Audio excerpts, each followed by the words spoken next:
a tense new chapter has opened in the U.S. campaign against transnational cartels. What began as a single interdiction mission in the southern Caribbean has evolved into a full-scale display of military force, one that now stretches from the waters off Venezuela to Washington's highest decision-making circles.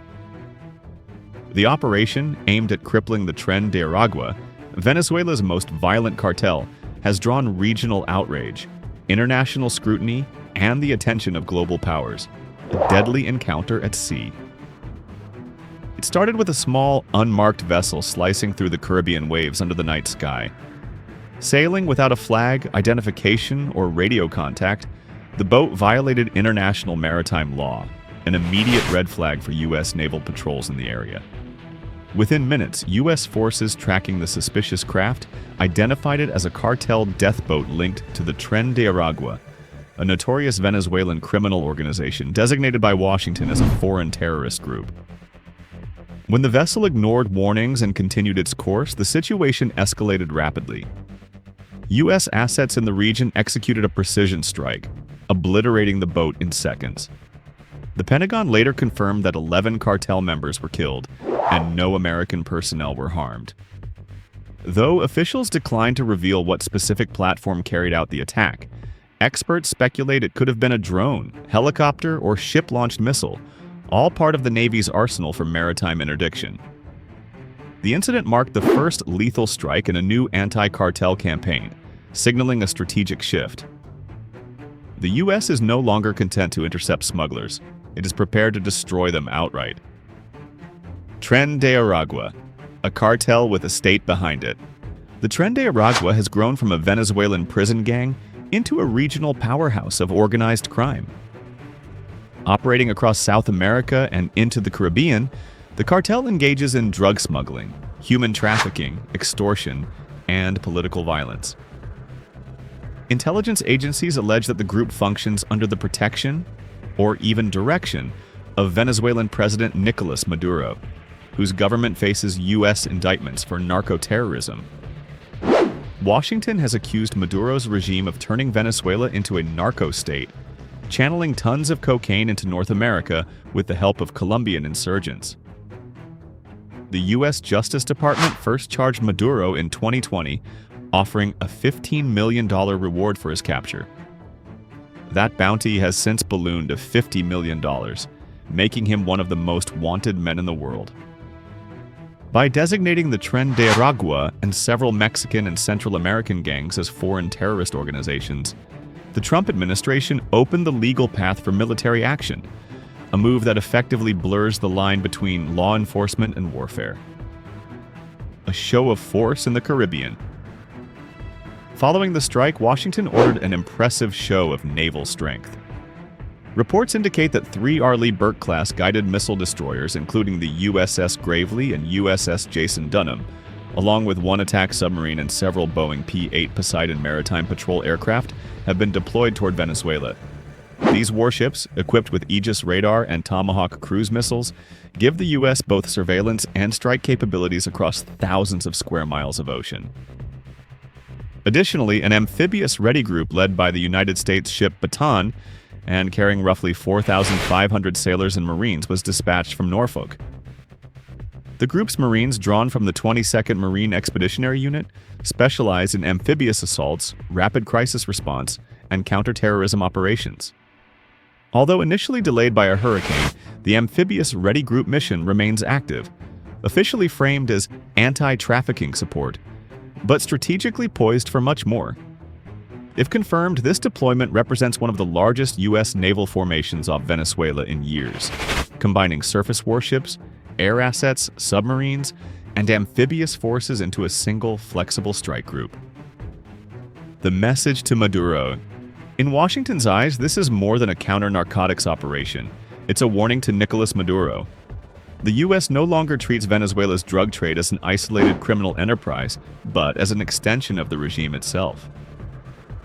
Former President Donald Trump and his advisors have repeatedly accused Maduro of flooding American communities with drugs and partnering with the FARC, Colombia's former guerrilla insurgency, to maintain power through illicit funding. The U.S. administration has made it clear that Maduro is not viewed as a legitimate head of state, but as the leader of an organized criminal network masquerading as a government.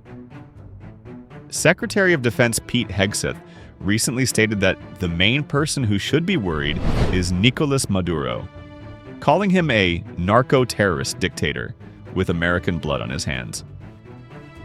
Venezuela's countermove. In Caracas, Maduro responded with fiery defiance. Speaking before military commanders and supporters, he announced the activation of more than 4.5 million militia members, civilian volunteers trained to back the armed forces in case of invasion or unrest.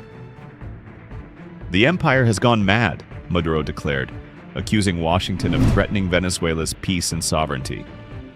He vowed that if attacked, he would declare a republic in arms, mobilizing every Venezuelan citizen to defend the homeland.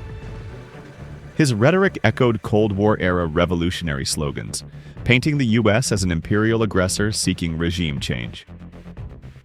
Despite U.S. assurances that no invasion is planned, the movement of warships so close to Venezuelan waters has fueled fears in Caracas of an impending military confrontation. Guyana, Colombia, and China react. While Venezuela bristles, its neighbor Guyana has taken a very different stance. The small South American nation, currently locked in a territorial dispute with Caracas over the oil-rich Essequibo region, has openly welcomed the U.S. naval presence. Guyanese President Irfan Ali declared, "Guyana will support anything that eliminates any threat to our security." The conflict between Guyana and Venezuela, simmering for decades, intensified after ExxonMobil discovered massive offshore oil reserves in waters claimed by both countries. Caracas insists that two-thirds of Guyana's territory rightfully belongs to Venezuela, a claim rejected by the International Court of Justice. The U.S. deployment in this context is not merely about drugs, it's also a signal of deterrence to protect Guyana's sovereignty and its booming oil sector. Meanwhile, Colombia's President Gustavo Petro condemned the U.S. strike on the Cartel vessel, labeling it an extrajudicial killing. He argued that traffickers should be captured and tried, not summarily executed at sea. Petro's criticism underscores growing divisions in Latin America over Washington's militarized approach to drug enforcement. China, too, entered the conversation, accusing the U.S. of interfering in the internal affairs of sovereign nations. Beijing's criticism reflects its deepening alliance with Caracas, which relies heavily on Chinese loans and investments. For Washington, this means the Caribbean theater is once again becoming a stage for great power rivalry. A shift in U.S. strategy.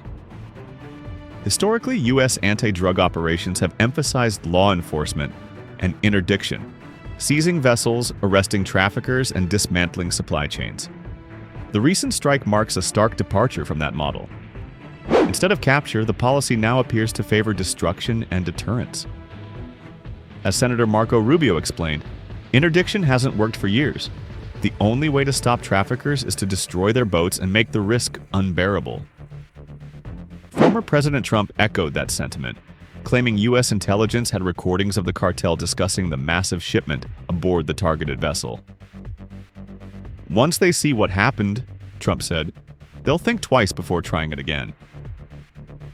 The operation also reflects Washington's growing belief that organized crime and state corruption in Latin America are inseparable. By classifying cartels as terrorist organizations, the U.S. military gains expanded authority to strike them abroad without congressional approval. The war on drugs, it seems, is evolving into a war on narco-terrorism, uncertainty and escalation. Despite the bold rhetoric, confusion surrounds the actual scale of U.S. deployments. While some Pentagon officials have confirmed that destroyers and submarines are en route to the Caribbean, others have stated that no ships have yet arrived. This lack of clarity may be deliberate, part of a strategy to keep adversaries guessing and maintain operational secrecy. Still, the buildup has raised tensions dramatically. In Venezuela, state television now broadcasts footage of troops drilling along the coast, while anti-U.S. propaganda saturates the airwaves. In Washington, defense analysts warn that any miscalculation, such as an accidental clash at sea, could trigger a larger conflict. Oil, borders, and the bigger picture, Beyond drugs and diplomacy, the crisis also revolves around oil and power. The discovery of vast oil reserves off Guyana's coast has turned the small nation into a rising energy player. Something Venezuela, crippled by U.S. sanctions, views with resentment. Tensions flared when Venezuelan patrol boats allegedly fired on a Guyanese vessel in the disputed Essequibo region, an area rich in oil. Caracas denied the accusation, but the incident showed how fragile the situation is. With Washington backing Guyana and tightening pressure on Maduro, the Caribbean now stands at the crossroads of oil, crime, and geopolitics. If you found this video informative, don't forget to hit that like and subscribe to the channel, and turn on the notification bell so you never miss our latest deep dive reports on global military and geopolitical events. Thanks for watching, stay safe, and we'll see you in the next video.